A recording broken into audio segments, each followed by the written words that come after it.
সাদাকাতুল ফিতর আদায় করা হচ্ছে ওয়াজিব। সাদাকাতুল ফিতরের হাদিসগুলো যদি আমরা একটু পর্যালোচনা করি, দেখব যে 5 ধরনের খাবার দিয়ে আদায় করতে বলা হয়েছে। গম, জব, তারপরে খেজুর, পনির এবং কিশমিশ, এই 5টি খাবার দিয়ে আদায় করতে বলা হয়েছে। আবু সাঈদ আল খুদরি রাদিয়াল্লাহু তাআলা আনহু বর্ণনা করেন, সহিহ মুসলিমের বর্ণনা, যে কুন্না নুখরিজু যাকাতাল ফিতরি সাআন মিন তুআম, আমরা খাবার দিয়ে সাদাকাতুল ফিতর আদায় করতাম। It should be food item. এবং সে খাবারগুলো কি ছিল আমরা বলেছি যে গম, জব, খেজুর, পনির এবং কিশমিশ। কতটুকু পরিমাণ আদায় করতে হবে? 1 সা। 1 সার পরিমাণ কত এ নিয়ে অনেক মতভেদ আছে। কেউ বলেছেন 2 কেজি 40 গ্রাম, কেউ বলেছেন 2 কেজি 400 গ্রাম, 600 গ্রাম, 3 কেজি, এবং সর্বোচ্চ হানাফি মাযহাবে যেটা সাজেস্ট করা হয় 3 কেজি 300 গ্রাম পর্যন্ত কিন্তু মতামত আছে। তো আমরা এখানে এটাই সাজেস্ট করলাম যে 3 কেজি 300 গ্রাম পরিমাণ খাবার আপনি সাদাকাতুল ফিতর হিসেবে দিয়ে দিবেন। আমাদের বাংলাদেশে যেহেতু প্রধান খাবার হচ্ছে ভাত, মানে চাল, আপনি চাল দিয়ে আদায় করলে এটা ফুড আইটেমের অন্তর্ভুক্ত। সো খুব সুন্দরভাবে আপনার সাদাকাতুল ফিতর আদায় হয়ে যাবে ইনশাআল্লাহুল আজিজ। এক্ষেত্রে খুব কমন একটা প্রশ্ন, যে খাদ্য না দিয়ে, চাল না দিয়ে, এরকম গম না দিয়ে টাকা দিলে আদায় হবে কিনা, এ ব্যাপারে স্কলার্সদের মধ্যে মতভেদ আছে। হানাফি মাযহাব ছাড়া বাকি 3টা মাযহাবে, শাফিঈ, মালিকি, হাম্বলি, 3 মাযহাবে বলেছে না, যেহেতু সরাসরি হাদিসে খাদ্যের কথা বলা হয়েছে, so it should be food item, খাদ্য দিয়েই হতে হবে।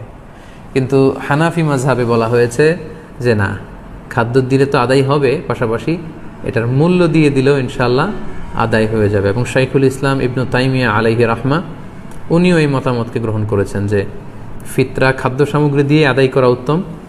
তবে এমন যদি হয় পর্যাপ্ত খাদ্য পাওয়া যাচ্ছে না, কিংবা ঈদের নামাজের সময় হয়ে গিয়েছে, এখনও আমি আদায় করিনি, এখন কোথায় আমি গম পাবো, চাল পাবো, কখন মাপবো, কখন দিব, আমি তখন টাকা দিয়ে দিলাম, আদায় হয়ে যাবে। অথবা গরিবদের মাসলাহা, যেহেতু এটা গরিবের হক, এবং গরিবদের মাসলাহা যদি এখানে থাকে যে তাদের যদি টাকা দিলেই বেশি উপকার হয়, তখন টাকা দেয়াটাই উত্তম হবে এবং দিলে আদায় হয়ে যাবে ইনশাআল্লাহ।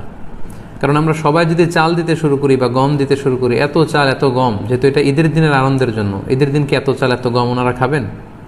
ঈদের দিন হয়তো অনেক গরিব মানুষ বা অনেক মিসকিন ফকির তারা একটু পায়েস খেতে চাইবে, একটু পোলাও খেতে চাইবে। সবাই যদি চাল দেয়, এই চাল আবার ওনারা বিক্রি করবে পায়েস কেনার জন্য, ওই চাল বিক্রি করে ওটা টাকা দিয়ে পায়েস, সেমাই এগুলো কিনে নিয়ে আসবে। তো ঘুরে ফিরে একই কথা হলো। তো এই জন্য আপনি টাকা দিয়েও যদি দেন আদায় হবে, এবং যদি গরিবের মাসলাহাত থাকে সেটা আউলা। আমরা অনেক জায়গায় শুনেছি, বিশেষ করে সৌদি আরবের কথা শুনেছি, জাকাতুল ফিতরের বস্তা আছে, আটার বস্তা, এগুলো রেখে আসা হয়, গরিবরা এগুলো নিয়ে আবার দোকানে বিক্রি করে, কয়েক হাত বদল হয়ে দোকানদাররা সেখানে লাভবান হয়, গরিবরা লাভবান হচ্ছে না। তো এই জন্য যেহেতু ফকির মিসকিনদের, অসহায় বা সুবিধাবঞ্চিত মানুষদের এখানে মাসলাহার প্রশ্ন আছে, তাদের যদি টাকা দিলে বেশি উপকার হয় তাহলে টাকা দিয়েও আদায় করা যাবে ইনশাআল্লাহ।